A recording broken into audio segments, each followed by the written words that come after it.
I want to read to you a few verses in Hebrews 3. Bear with me for a minute because this might take a minute. First off, I want to look at verse 16 through 18, and it says, "This is the covenant I will make with them after those days. The Lord says, I will put my laws on their hearts and write them on their minds, and I will never again remember their sins and their lawful acts. Now where there is forgiveness of these, there is no longer an offering for sin." You see, the new covenant, God's covenant, to go into the cross, dying on the cross for us, is what makes us forgiven, is what gives us forgiveness. Because back in the day, they used animals as sacrifice, animal blood.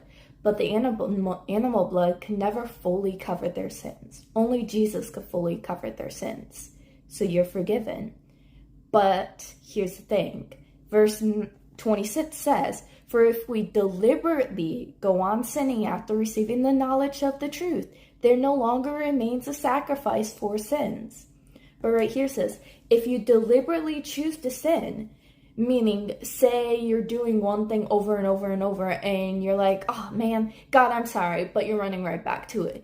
If you're not truly sorry, if you're not truly trying to change and you're deliberately doing it over and over and over, there is no forgiveness for you.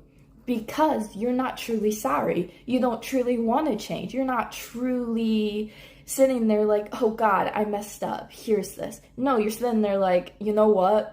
I did this. I'm just going to play with God though, because I could just ask for forgiveness. I don't need to fix it. No, if you want forgiveness, you have to change. You can't continue to do it over and over and over again and expect not to have any consequences. The last verse I want to share is verse 31. It says, "It is a terrifying thing to fall into the hands of the living God." If it's already a terrifying thing to fall into the hands of the living God, here's the thing. It's not going to be terrifying if you're close with God, if you're living right with God, if you're living by His word.